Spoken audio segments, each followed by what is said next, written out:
Donc bonjour Audrey. Bonjour Alain. De nouveau à Imaginaire. Oui. Rossignol est paru il y a 2 ans, quasiment jour pour jour, puisque le lancement était la veille d'un festival d'imaginaire. Oui. Avec un coup d'œil dans le rétro, ça donne quoi?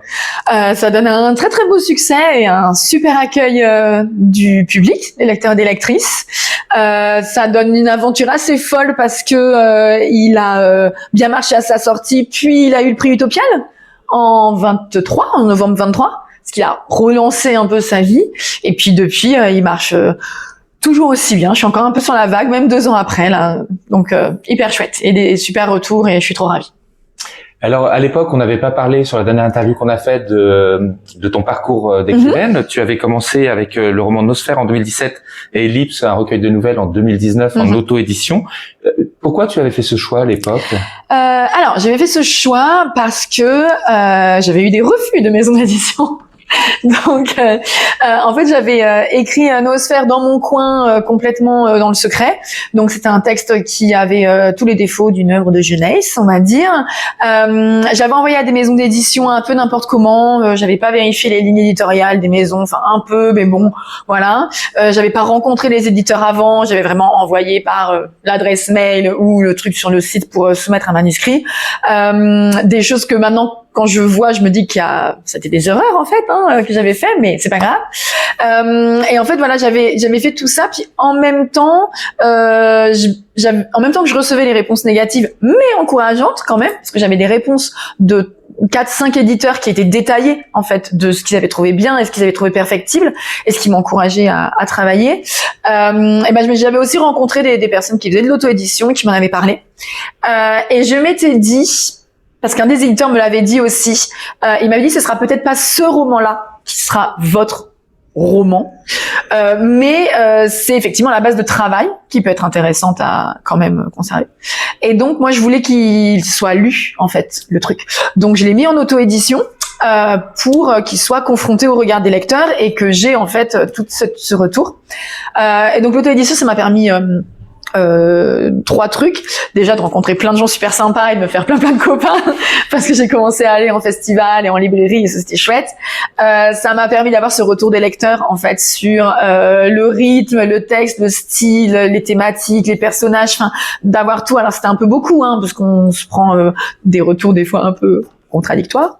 Et en fait ça m'a aussi permis juste en allant sur les festivals de rencontrer les éditeurs et de parler plus encore avec eux, de mieux comprendre ce qu'ils attendaient, de mieux comprendre l'univers, enfin l'univers du livre, la chaîne du livre, le marché du livre, l'écosystème du livre, enfin appelez-le comme vous voulez, parce que j'étais très très extérieure à ça en fait, je savais pas du tout. Et donc voilà, donc c'est pour ça que j'avais fait ce choix. Et puis par le plus grand des hasards vraiment de la vie, sur un stand, on m'a demandé d'écrire une nouvelle pour avoir une petite nouvelle à distribuer gratuite en goodies aux gens qui passaient sur le stand et les intéresser un peu à mon roman plus gros, enfin à nos romans plus gros en l'occurrence.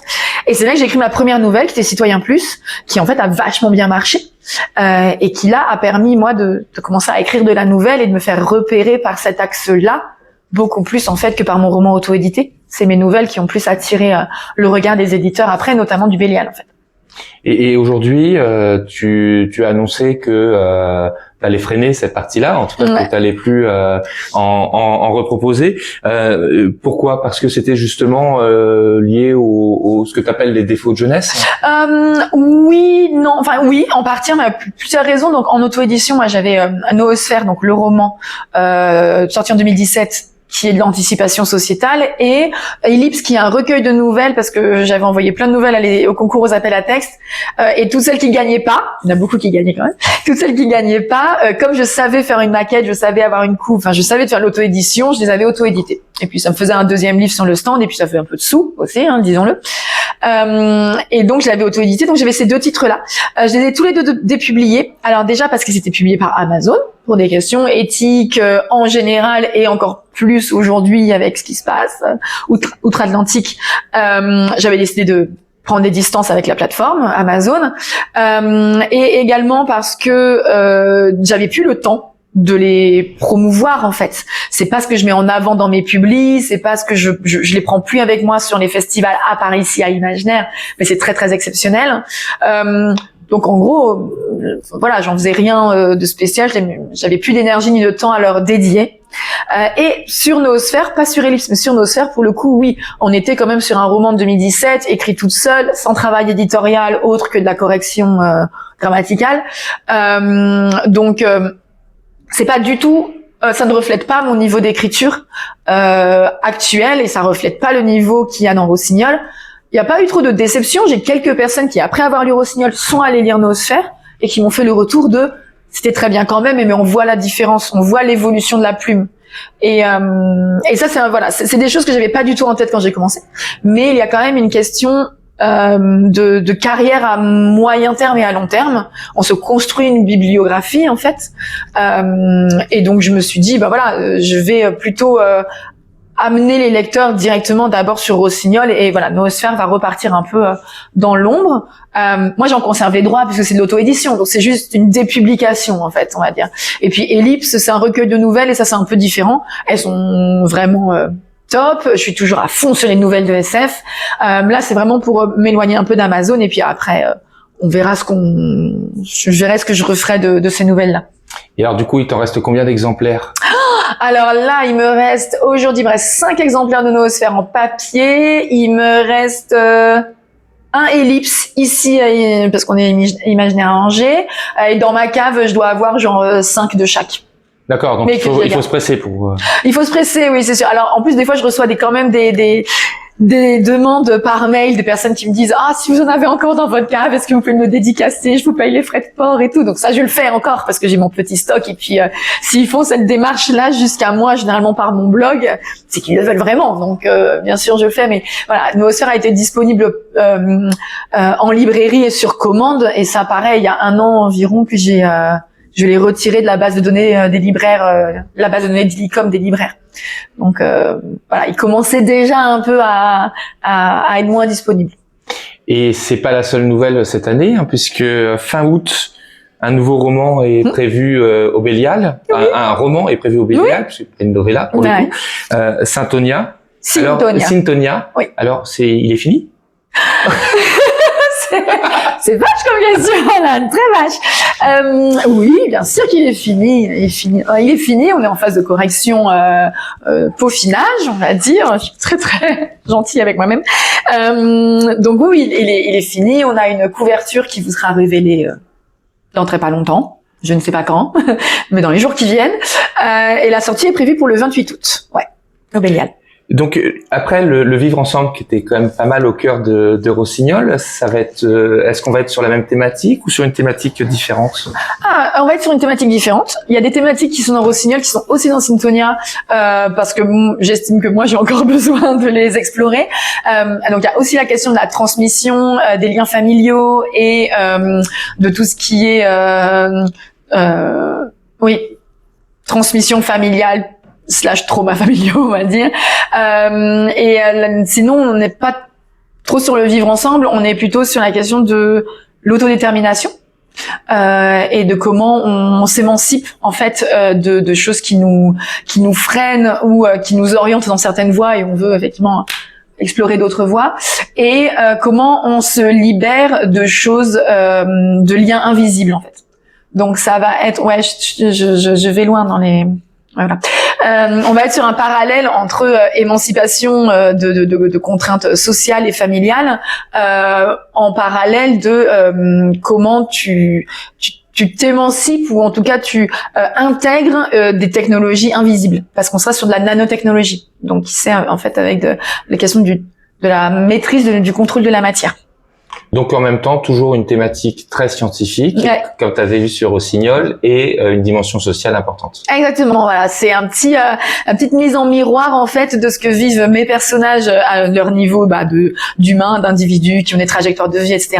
Et à côté le rapport à la technologie, qui est en fait un gros parallèle en fait, comme Rossignol. Et tes lectrices et lecteurs te tannent depuis quelques temps pour avoir autre chose à lire de toi. Est-ce que finalement ça te met pas une pression sur cette parution? Ah si, oui. Beaucoup. Si, ouais, j'ai une grosse pression parce que quand Rossignol a très très bien marché, comme je le disais, et beaucoup de retours de lecteurs et lectrices de Rossignol me demandaient plus long, un format plus long. Même Rossignol était très dense, mais moi je le voulais en novella. Hein. Il y avait pas, c'était pas du tout par défaut que j'avais fait une novella. Hein. Je le voulais en novella. Et donc on m'avait dit t'aurais pu en faire un roman. Quand est-ce que tu écris plus long, etc. Et c'est vrai que c'est un exercice d'écriture que finalement on est en 2025, donc je ne l'avais pas fait depuis, je suis nulle en maths, mais 8 ans, en fait. Ça fait ça. Ça fait ça. Alors j'ai écrit un petit roman entre-temps en 2019 ou 2020, je sais plus, un truc qui a jamais été publié, donc j'ai quand même aussi écrit un peu dans la forme un peu plus longue que la novella, mais pas de beaucoup. Mais voilà, là, je reviens, enfin...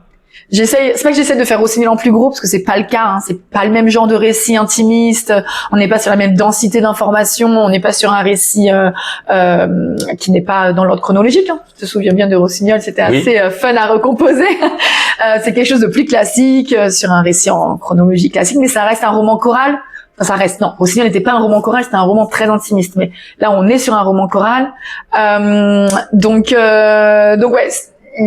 Moi, j'ai beaucoup de pression parce qu'effectivement, je change et en même temps, les attentes des gens, elles sont faites par rapport à ce qu'ils ont vécu avec Rossignol.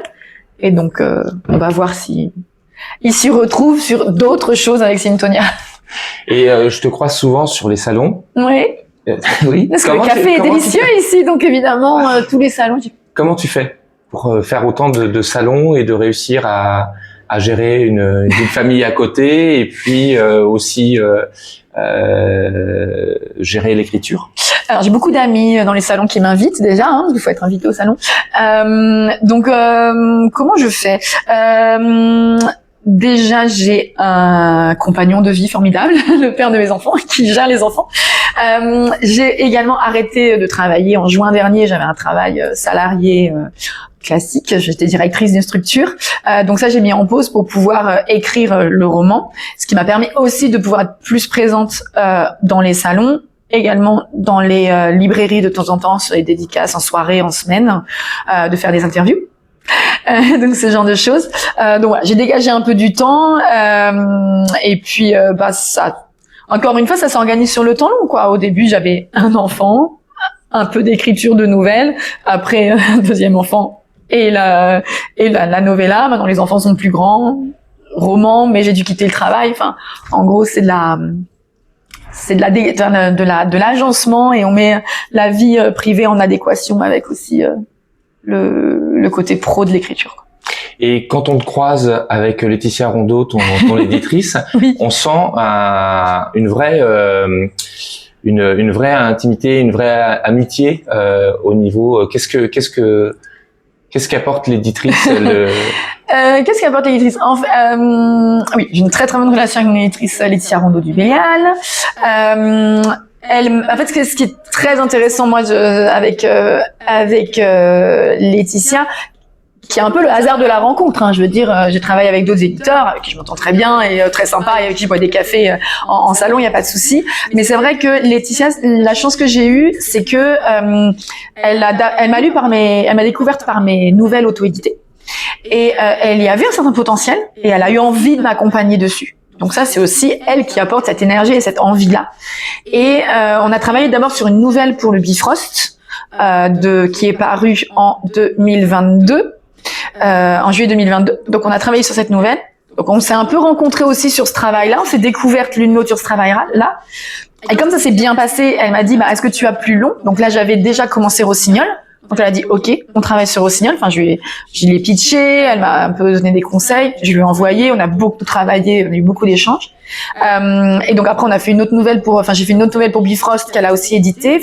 Et là elle est directrice d'ouvrage de Syntonia, donc il y a une progression aussi, il y a une relation de confiance, il y a des choses qu'elle m'accompagne aussi sur du long terme. En fait c'est comme je disais, il y a vraiment quelque chose qui est pensé à travers des années en fait. Et ce qui est rigolo, c'est qu'effectivement c'est pas elle qui le dit, je l'ai entendu dire à quelqu'un d'autre. Hein. Mais voilà, le travail d'éditrice, d'éditeur parfois, c'est 20% de technique et de direction d'ouvrage, de style, de technique pure sur le texte, et c'est 80% de soutien moral et psy en fait. Donc voilà, moi c'est quelqu'un avec qui elle a un regard sur mes textes qui est extrêmement pertinent et elle a un flair. Et c'est vrai que des fois, je lui écris pas pour lui dire j'ai une question, que penses-tu de l'orientation de ce personnage? Non, c'est plutôt du genre Laetitia, mon Dieu, c'est dur. Et elle me dit ça va aller, tu vas le faire, c'est bon, tu peux le faire. Et voilà, donc il y a beaucoup de soutien aussi par rapport à un projet de création qui est difficile quoi, en fait. Donc ouais. Du coup, moi j'attends aussi avec impatience Syntonia. Ouais. Et, moi aussi. et du coup, je te remercie beaucoup de m'avoir accordé ce temps. Je t'en prie, merci encore. À la prochaine. À la prochaine.